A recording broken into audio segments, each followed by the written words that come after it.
Good evening and welcome to another program of Let's Talk Politics, a program brought to you by the People's Progressive Party Civic as we, on a nightly basis, as examine some or most of the political issues of the day.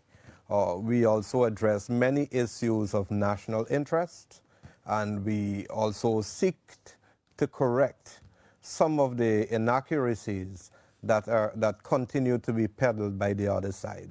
I'd like to thank you in your homes for inviting us into your homes, whether across the length and breadth of Guyana or in the diaspora. I would like to thank you even for those who are listening to this program on Freedom Radio. The PPP is honored to be with you tonight. I am joined tonight by a very special guest. And my guest was specifically chosen by me in the context of and in the wake of the ruling by the Chief Justice on the second of two APNU AFC elections petitions. I'm joined by none other than Attorney at Law, Mr. Sase Gunraj, Commissioner also of the Ghana Elections Commission.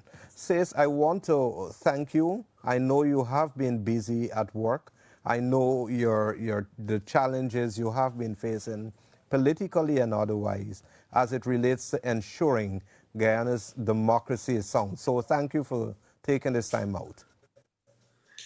Thank you for having me, Michael. Good evening to you, and good evening to uh, all our viewers on the traditional and social media. It is on a sad note, says that we are beginning this program tonight. Critical to the development of this country is the success of the business community. And tonight's program is being aired at a time when a very significant landmark in our capital city, a business landmark, has gone up in flames. And I want to be unequivocal about my following comment. And it relates specifically to Guyana's history, utterances, and habits. The Sharon's building is going up at a time just 48 hours after very fighting words emanating from a particular quarter of our body politic. We've seen attempts by those who were inspired by those utterances the very day, moments after the ruling of the Chief Justice. And I am not in any way, shape, or form drawing a correlation between anything or anyone and what is happening in central Georgetown now. But I'm also saying I'm convinced that nothing is off the table. Absolutely nothing. We understand our history. We understand from which quarters certain chants emanated. And one would remember those chants originating from the late former president, Desmond Hoyt. And as I said, says, I am not casting aspersions. Neither am I. I shall not conform, neither shall I deny anything tonight. But it's unfortunate that we are having such a large fire in the heart of Georgetown. Pure coincidence. Michael, Perhaps. first of all, allow me to use this opportunity. You mentioned it as a significant landmark in the business community. What you may not know is that over the years, that facility has transformed into not only a business commercial building for businesses, but it houses many, many law offices, legal offices. And first off, I want to express my sincerest condolences, perhaps, and concern for my numerous colleagues whose offices are housed in that building. I can't imagine the destruction that they face with that conflagration affecting their offices. But that being said, I hear you, and I hear you loud and clear, Michael. I hear you loud and clear, because one could not help but notice on Monday, moments after the Chief Justice's ruling, what occurred in the city of Georgetown. And, perhaps if that was the product of a sporadic reaction by supporters of one particular political party, maybe, just maybe, I would have chalked it up to, exuberance or whatever from your support base. But then, when that is as a result of a direct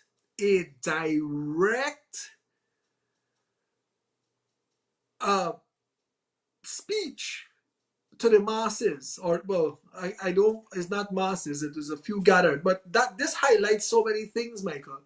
One, the destruction that a few people with a corrupt intention can cause. Two, what irresponsible use of power can result in, right? And three, the fragile society in which we exist. I was sitting in my office. I, in fact, had to go to the magistrate's court, which is a few blocks away from my office. The court called to say that we were not proceeding because of this, because of what was happening. Now, if normal everyday lives of people is affected by this kind of irresponsible behavior, right? And I reckon a little later in this program, with your permission, I would want to deal specifically with respect for the judiciary and judicial rulings. But having started out on such a somber note, and the effect or the effect or and the causation and likely link between these two. I know you were very clear in saying that you're not making that reference. I myself am not making it, but one cannot help but think it. Absolutely.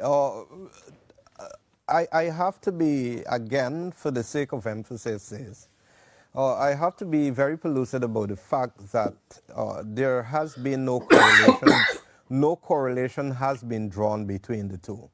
And I need to be very clear about that. But as you rightly said, one cannot help but wonder, because, and you said in your opening statement there, you referenced the irresponsible comments, and I'm going to get into specifics here. You referenced some irresponsible comments, and I would want to reference some comments made by leader of the opposition, Mr. Joseph Harmon, following the decision of the court. Mr. Harmon himself, being a lawyer, an attorney at law, and I would, and me being a layman,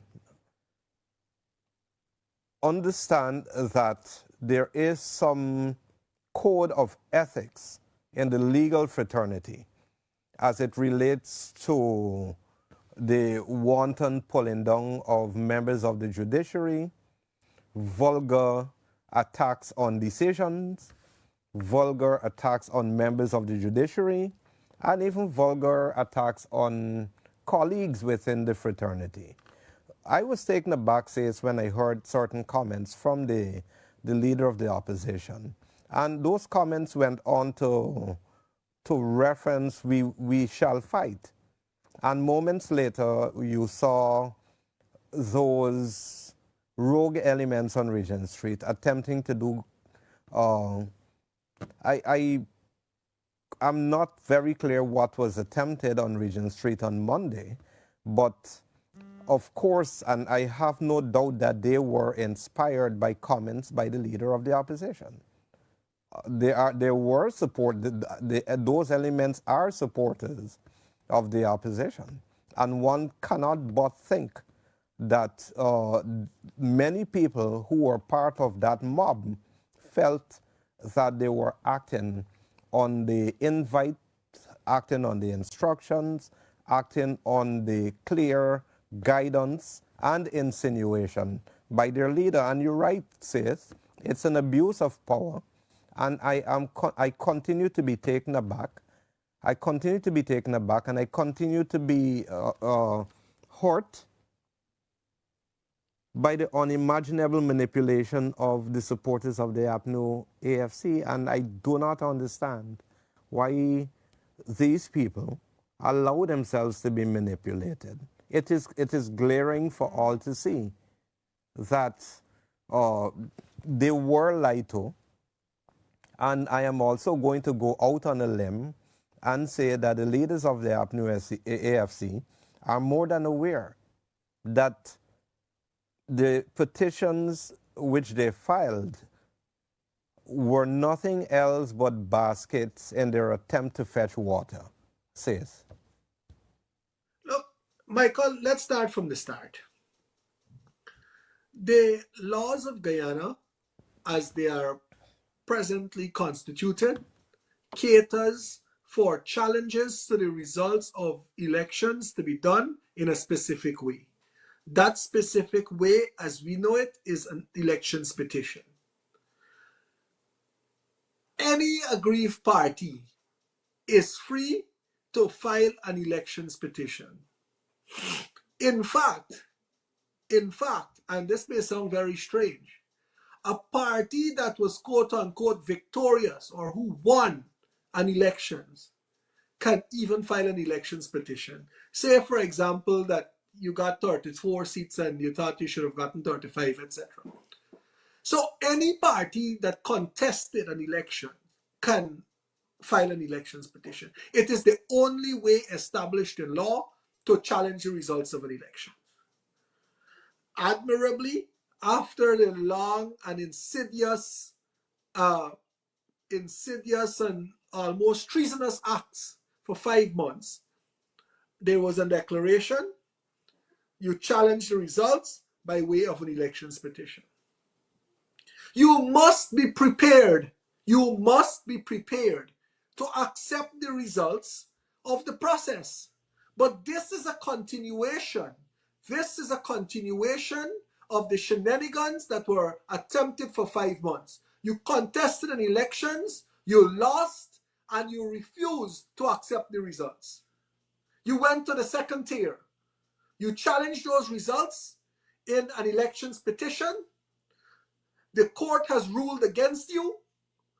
Instead of accepting the ruling of the court, paying due heed and regard to the ruling of the court, taking it to the next level, which is an appeal level, you sit there and you cast spurious attacks and castigate a respected senior member of the judiciary in the form of Chief Justice Roxanne George. And not only have you done, and you mentioned in your foray earlier on about lawyers respecting each other and respecting members of the judiciary and so on. I must touch on that. These statements were not made by a mere layman. It is made by an officer of the court, someone who has agreed to subject themselves to the jurisdiction of the court, and that person being Joseph Harmon, who's a trained lawyer, someone who I appeared with and against when he was in private practice. I don't know if the time in government has caused him to lose that learning that he had and that practice that he had and that respect, that due awe and reverence that he ought to display towards the judiciary. I can understand him being less than civil to his colleagues and combatants in the process. But you have to respect the courts. And the ruling of the court stands until it is set aside by another court, a higher court.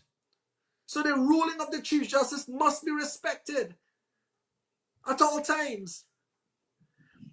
And you see, leadership, this nebulous term that you call leadership,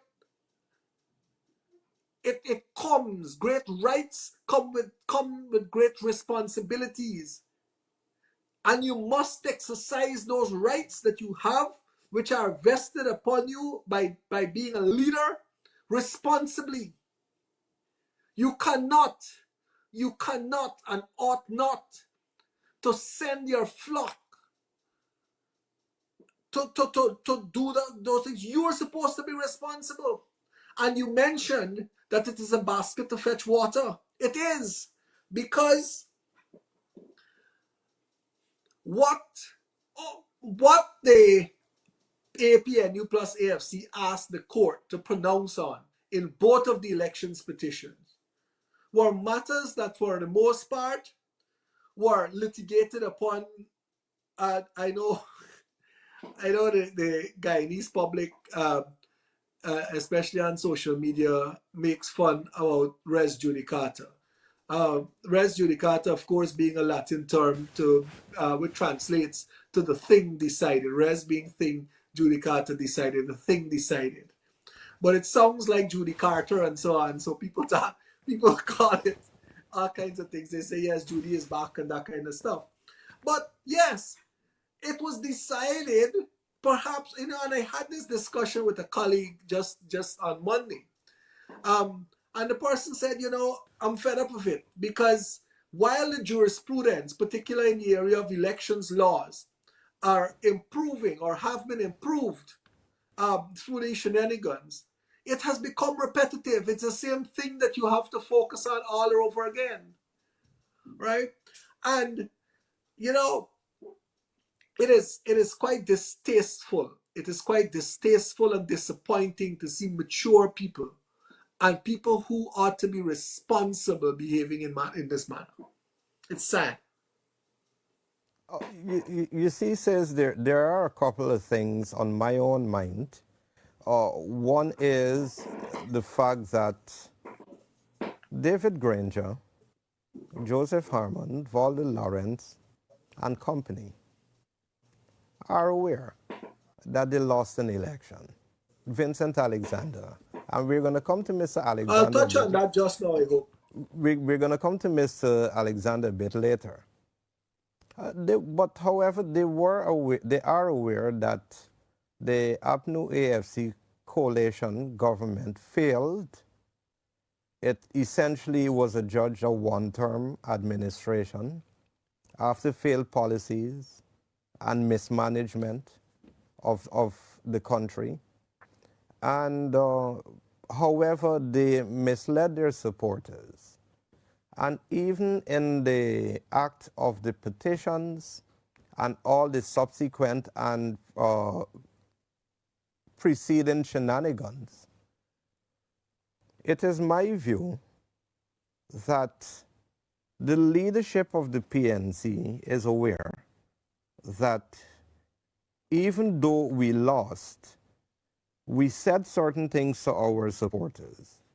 And we cannot drop the ball at this time. And I'm also hoping that there are APNU AFC supporters who are listening at this program, who are listening to this program and looking at the program.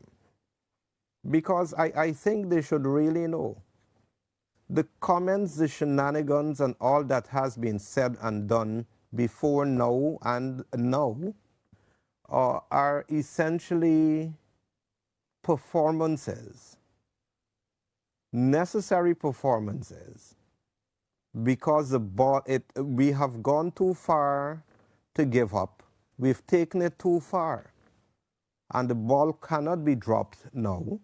So we have to take this thing as far as we could. If we get somewhere, or if we get something out of it. No, but I want to interject to ask you a question right now. If Go ahead. you are saying that we have gone too far to drop the ball now, how much farther must this poor country be taken to satisfy one's ego or to satisfy one's ball carrying ability?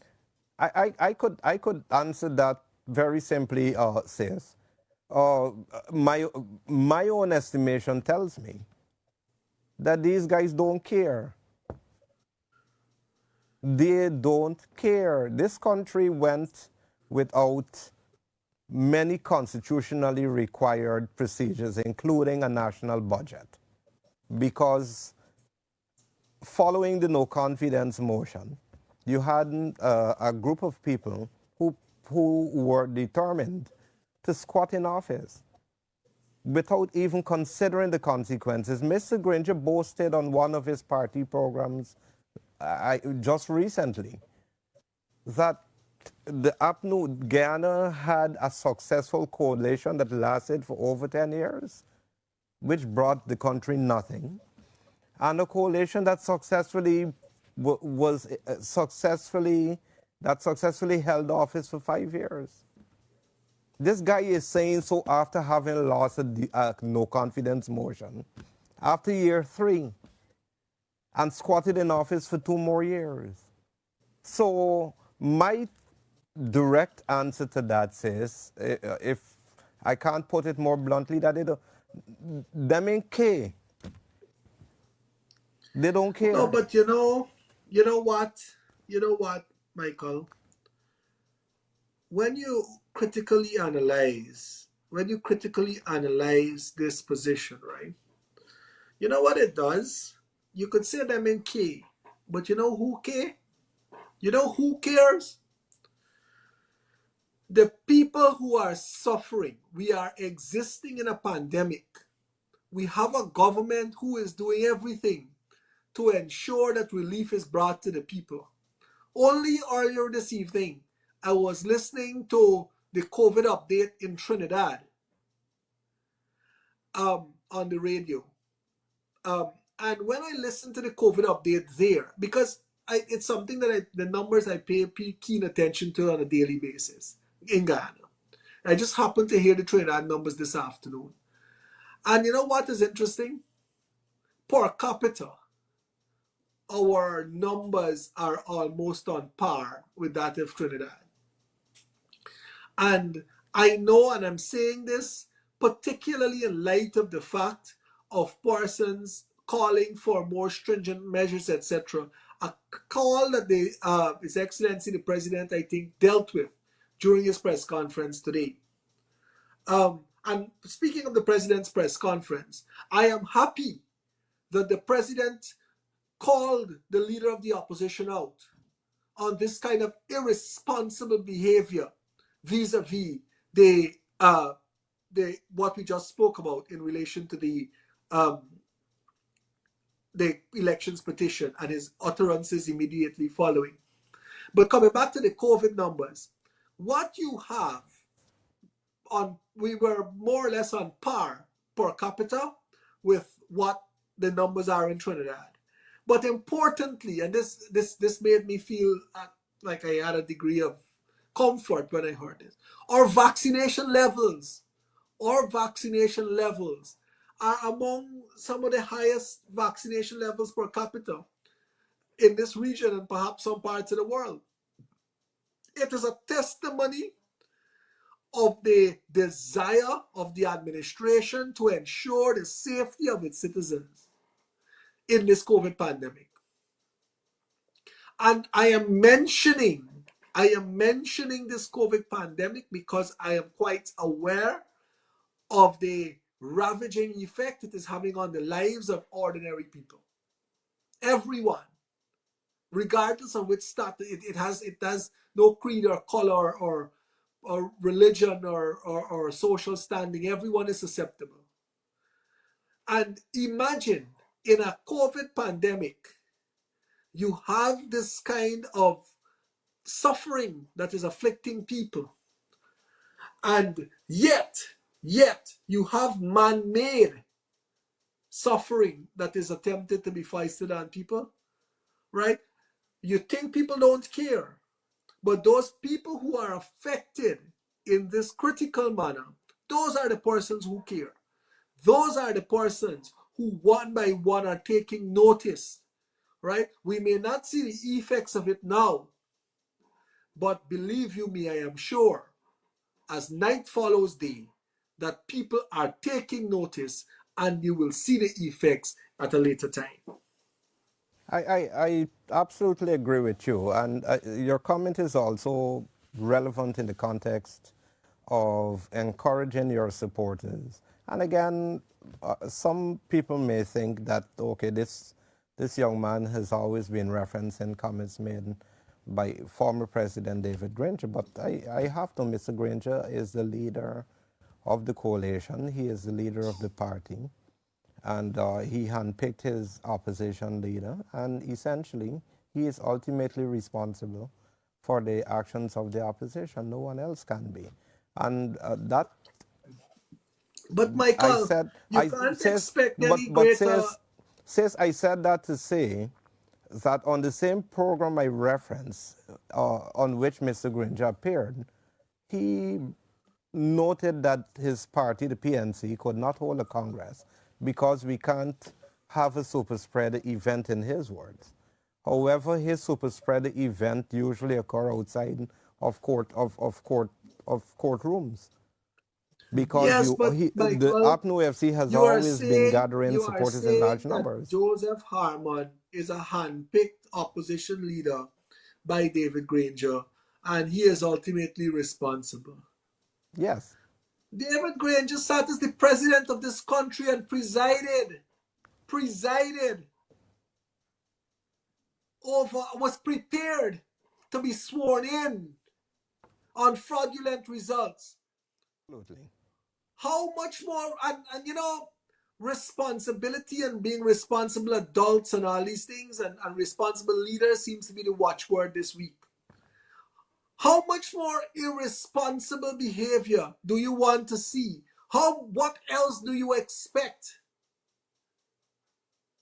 What else do you expect? And this kind of actions are aided and abetted by persons in all strata that they have that support them in society. And it's unfortunate. I do support you, and this is something says we could go on and on about the irresponsible and the irresponsibility, the double speak, and the two-faced nature of the leadership of the People's National Congress, and it has shown its ugly head over and over again.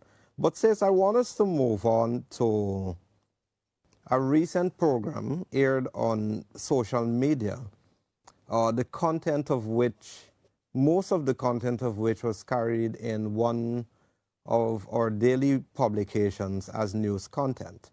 And it references many utterances by Commissioner of the Elections Commission, Mr. Vincent Alexander, in many cases criticizing the PPPC commissioners as not allowing the process of GCOM within the framework of GCOM to run its course, when glaringly the process within the GCOM framework was compromised, continues to be compromised as long as certain elements of GCOM remained, of the Secretariat remain there. And Mr. Alexander astonishingly says that the elections could have been over in days had it not been for you, Bibi Shiddick and Robeson Ben. I find You it to be know, unbelievable. Michael, on a normal Wednesday night, I would prefer not to have to respond to such utterances or such drivel. But when you were introducing it a second ago, it reminded me of a phrase that a colleague of mine when we were at school used to describe, and she had very old appearance and obviously very influenced by their use of language. And when you told her something that didn't make sense, she would tell you that you're talking tripe. You have a few moons on me, so you probably would be familiar with the use of that term. You're I've heard talking my trash. grandfather use that term, yeah. Right. And you understood very well when he used it what he meant. When I was, and when I saw that article, when someone sent that article to me, I read it in astonishment. And I want to ask Vincent Alexander now, publicly, where was he on Thursday, the 5th of March, 2020, when that incomplete process that he is referring to was being prevented from being completed? I want him to answer that question. And I'm challenging him publicly to answer that question. Because you know why? I'm going to put the facts out there and I'm going to put it out now. On that morning, there were about 400 odd statements of poll that had to be uh, tabulated by the commissioners, that the commissioners had to deal with. Because, mind you, there was a parallel process. The commissioners were looking at the copies of the statements of poll that were destined for the chief elections officer, while simultaneously the returning officers from 1 to 10 were processing their statements of poll in their respective returning offices of the returning officers. 1, 2, 3, 5, 6, 7, 8, 9. I sound like I missed one. All the regions except region 4, district 4, was completed, declarations were done. When Claremont Mingo went to the hospital under the guise of being sick, and fortunately, if I can use my avuncular phrases again, time longer than twine. This information is slowly seeping out into the public domain. People unsolicited are coming to tell you occurrences that were not apparent. All right, we have gotten information about the creators of the spreadsheet and so on, but that's a story for another day. That on the 4th of March, when Claremont Mingo, and I dare say feigned illness, I went to the hospital, and the madness ensued. What was Vincent Alexander saying? He was one of the people who was supporting the use of the spreadsheet in contravention of the tenets of Section 84 of the Representation of the People's Act.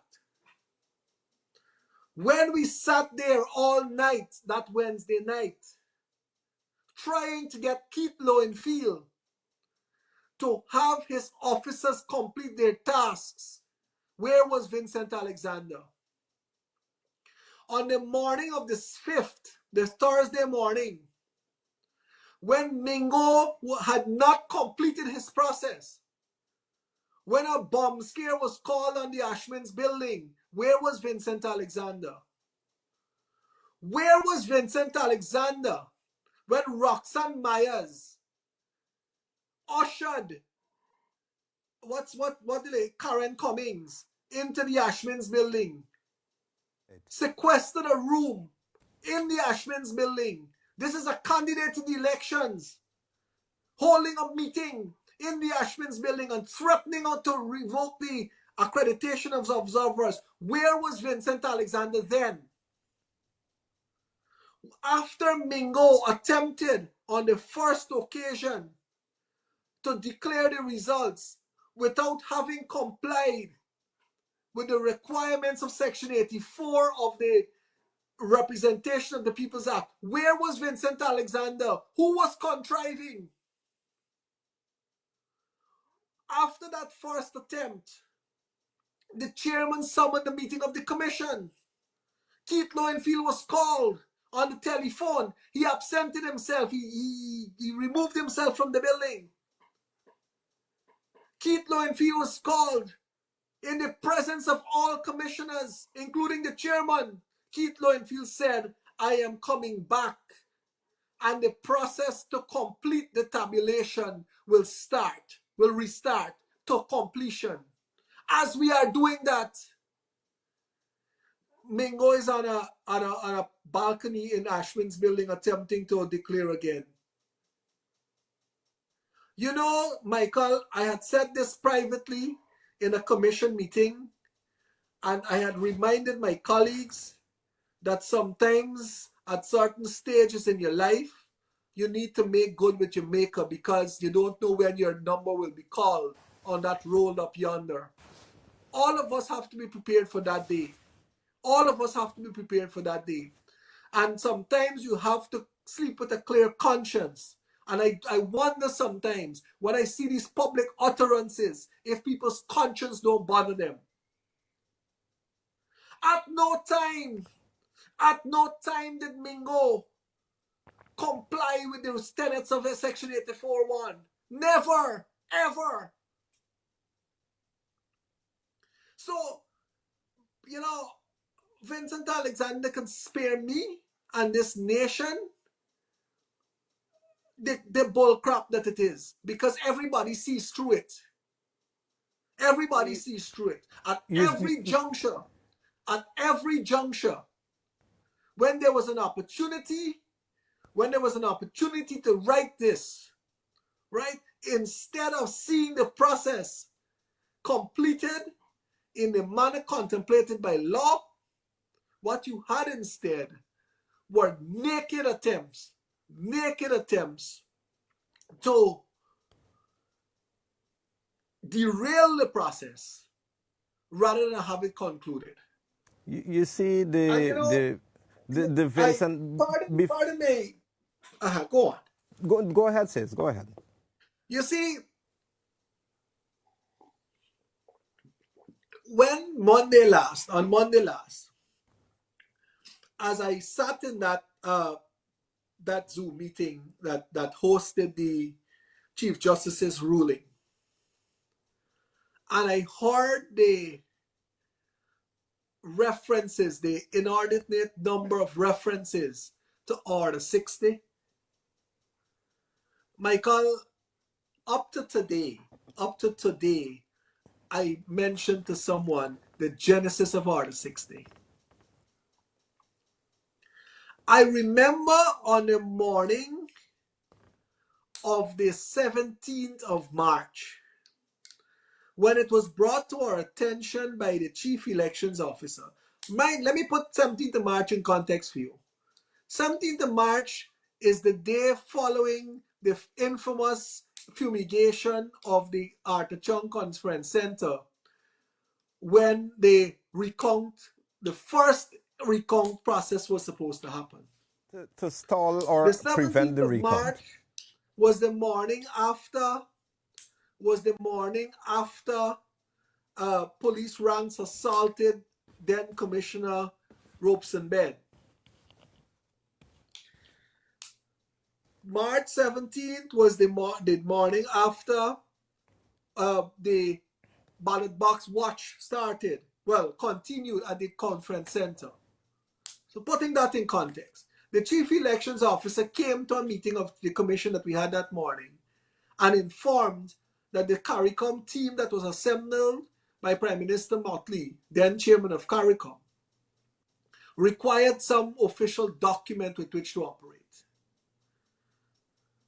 We already contemplated that this process was being conducted pursuant to our powers in Section 22 of Act 15 of 2020, the Elections Law Amendment Act. Now, 15 of 2000, sorry if I said 2020, 15 of 2000. Now, I remember immediately after they requested that, I myself started to draft. I don't like writing too much, like physically writing. I started to write, Michael. We were regaled with the requirement. And you see, that is why I said that this was aided and abetted by persons in all parts of society. Every nook and cranny that you had, they had some power to wield influence. They made use of it. We were told at the suggestion of a now opposition commissioner that we required the imprimatur of the chief parliamentary council.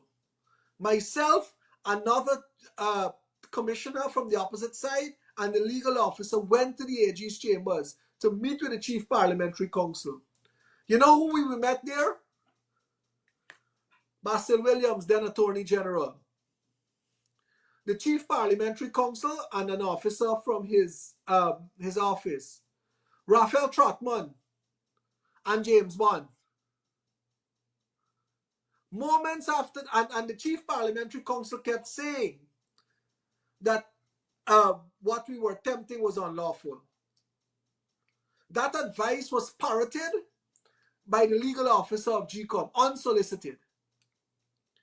By the time we left that AG's chambers and went back to the GCOM office on High Street, you know the how closely proximate they are to each other. By the time we went back there, proceedings were served. The first set of proceedings were served. You understand all of this was done to buy time? You understand that? Absolutely. And then after that, those proceedings, and sometimes I lose track of these proceedings. I think that one went all the way to the CCJ. It came back, and we still had to finalize and do Order 60. We had to work out all the logistics. You remember that took weeks? Indeed, yes. We had to work out all the logistics of getting the nuts and bolts into Order 60. The process started. And when the process started, we did not have a full appreciation of the time, the extent of time that it would have taken to complete the process. So we had put an approximate date. I think we had put 9 or 15 days or something. That necessitated that during the recount, there ought to have been an amendment, an erratum, or I can't remember how we styled it, to Order 60. To merely change the date, of completion of Order 60, you know how much difficulties we had? You know how much difficulties we had? And it is during that discussion that I made the statements that I just made then. That sometimes we have to remember the day we will meet our Maker and what we will say about our actions on the day of judgment. I made that statement in the commission. I'm making it public. I'm saying here that I made it public. Saying here publicly that I made it then. The frustration that enveloped the situation was palpable. Right? I remember that being, I believe, a Thursday afternoon, and what should have been a very perfunctory process got obfuscated, and it required spilling over into the following day, and tremendous puerile discussions, right, over very simple things. But by then, the die had been cast, and the delay tactics and every effort to frustrate the process was being utilized, right? But you know what? Today, I believe and by extension, all the proponents of Order 60 and the persons who executed it, some perhaps unwillingly, because there are many persons who did not want to carry out the recount exercise. They are vindicated. They are vindicated by the dismissal of that elections petition. And it is quite fortuitous. It is quite fortuitous that that elections petition, 88P of 2020, dealt specifically with that aspect, Order 60. It was not, and that whole Section 22 of the Elections Law Amendment Act, Act number 15 of 2000, and so on, it was not, and its constitutionality, it was all dealt with in a separate bundle. It did not find itself in the milieu that was petition 99. And the court, I believe, dealt with it condignly, as it ought to have. It ought to have never been filed in the first place. It ought to have never been filed in the first place. Right? You notice, Michael, before you go in, the court, and this, everyone has spoken, yes, the petition has been dismissed, etc.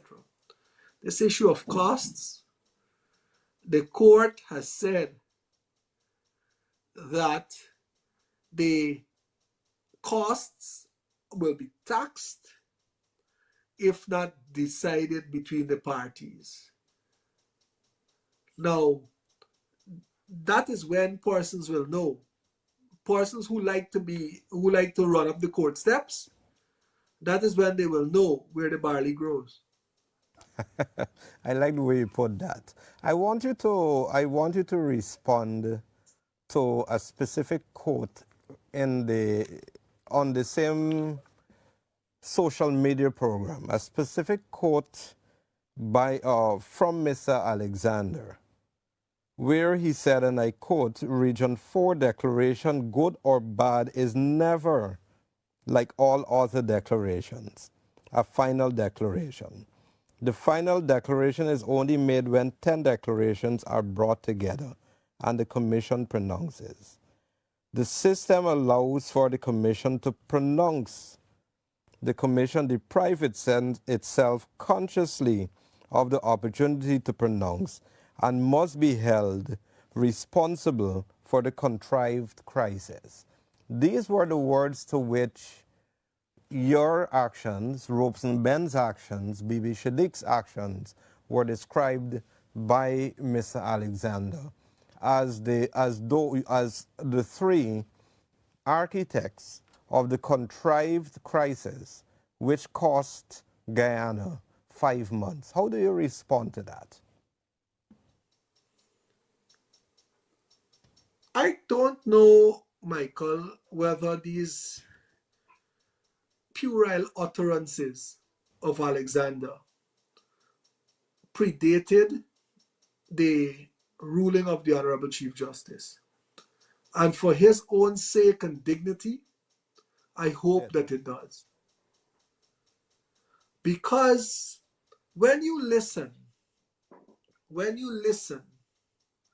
to what the Chief Justice had to say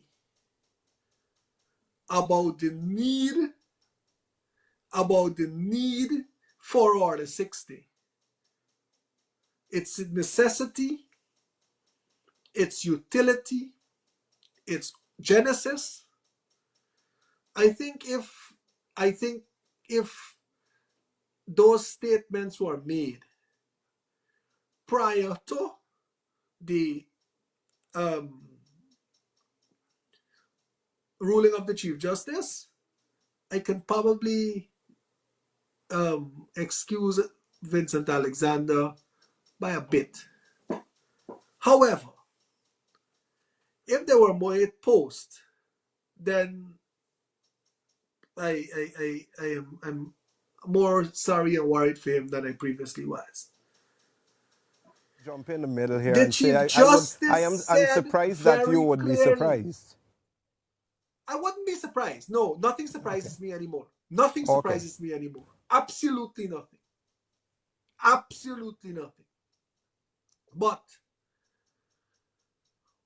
the Chief Justice made it pellucid in her ruling that GCOM, the commission, was not bound by a faulty declaration made by a returning officer, and that the commission, by the powers vested in it by Section 22, that I'm speaking about all the time, had the power to remedy that and had a duty to remedy that. And that is what it did. The only thing that was contrived by Alexander and his gang was the rigging that he condoned.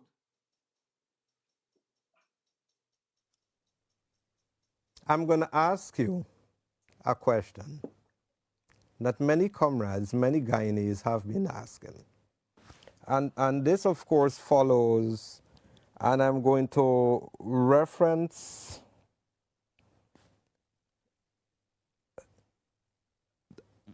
Keith Lowenfield's report to the Elections Commission. In his report to the Commission, Lowenfield had said that the elections lacked credibility. This gentleman, this person, is the custodian of the process, which he himself, who is confessing that his process lacked credibility. Even as he pointed to 4,864 cases of voter impersonation and more than 2,000 anomalies that impacted well over 200,000 votes. And the question on the mind of many Guyanese, the majority of Guyanese, and comrades, who are Guyanese anyway, what are you guys on the commission doing to ensure the sanitization of the Guyana Elections Commission?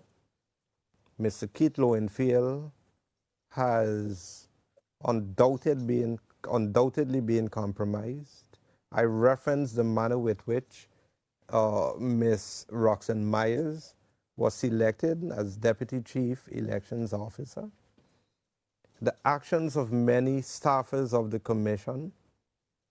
What are you guys on the commission doing to ensure the sanitization of the Elections Commission Secretariat so Guyanese are guaranteed free, fair, clean, and an impartial process conducted by the Secretariat of the Guyana Elections Commission, notwithstanding the Vincent Alexanders of this world?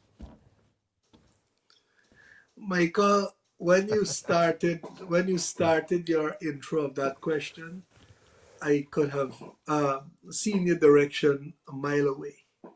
And I believe instinctively my eyes went to the top left hand corner of my computer screen to see what time it was. I You wanted more wanted time? to figure out how much escape I had. But on the 13th of March this year, I appeared on a program which was chronicling I think it was called Assault on Democracy, which was chronicling the events of a year ago, which is still very fresh in our minds. And on that program, I did say that in short order, steps will be taken to have that. And I'm not sure that I like the use of your word sanitization, but I wouldn't break a lance over it.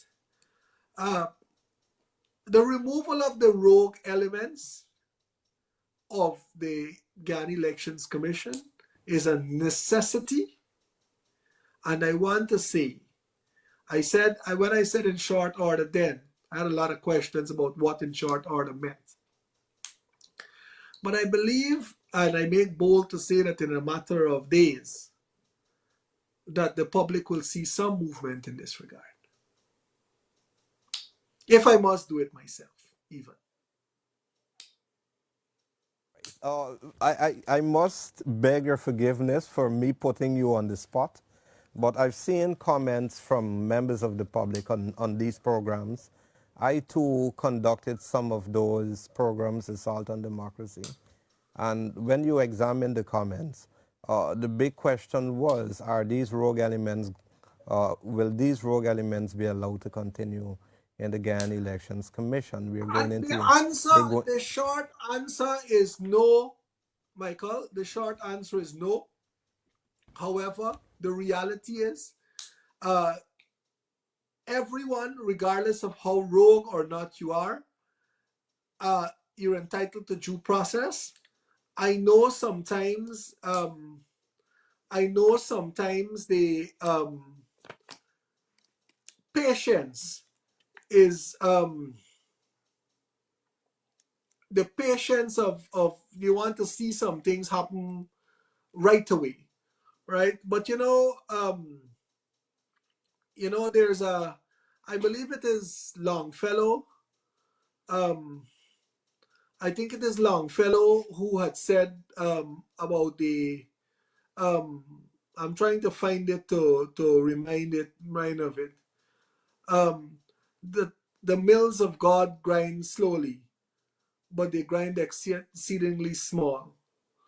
Um, and that sometimes patience, and as we in this holy month of Ramadan, the teachings of the Prophet Muhammad, upon whom be peace, speaks about sabar, which means patience. I know that the patience of the Guyanese public has grown thin, and understandably so, but I I crave that patience for a little bit more, with the assurance that it will be done. It will be done. If it's the last thing that I do, it will be done. our time is gone, says, but your parting words, the reaction to the ruling of the Chief Justice, the actions of the APNU AFC supporters, one hopes that the events of our country's past, the sordid events of our past, are not repeated. And all of this in the context of, of the mindsets of the Granges, of the Harmons, of the Alexanders, of this world in which we live. Uh, how I pay optimistic are you about the future in relation to us getting over the hump of election 2020 and moving forward as a country? I have to give you 60 seconds or just over to respond to this. I am very, very optimistic, Michael, because you know what? Earlier on, you referenced this slow fire, more fire movement of uh, Desmond Height. And in those days, you used to have a couple of thousand people on the streets wreaking havoc, right? Count the number of persons you see out there paying heed to the drivel of Joseph Harmon and the incitement of Joseph Harmon. It's a handful of people, a handful of people, right? Which unfortunately included some of their members of parliament and persons who hold high public office at their behest, right? And that is what you had. So people are wising up, their eyes are opening, they are becoming more acutely aware of the realities of their existence, right? And the tomfoolery that they are peddling. So all is not lost. And I want to use the last 15 of those 60 seconds that you have afforded me to speak to my brothers and sisters, Guyanese brothers and sisters. Don't be fooled by that nonsense. Guyana is a country in which all of us have to live, and we have to build it. When you stand up and kick down the traffic median and so on in the middle of Regent Street, when you desecrate public facilities, when you damage business places, who do you think feels the brunt of it? Who do you think feels the brunt of it? It is us, you and I, ordinary people, the consuming public, that have to face the brunt of it. So when you kick in that businessman showcase today, and you have to go later on to purchase, is you got to pay to replace it because you're paying a higher price. You have to pay a higher insurance premium. Think, use your brain, rising up. Don't be misled. And Attorney at law, Michael, I want to end. Attorney at law and GCOM Commissioner Sase Gunraj. Thanks for being a part of this program. I'm looking forward to us doing this again more often in the future. Thank you. Thank you for having me. To our viewers, our listeners, I'd like to thank you for joining us tonight. Join my colleague Edward Lane tomorrow night at 8, and I'll be back with you on Friday night, same time, same place. This has been Let's Talk Politics, a special program by the People's Progressive Party. Thanks for watching. Thanks for listening. Good night.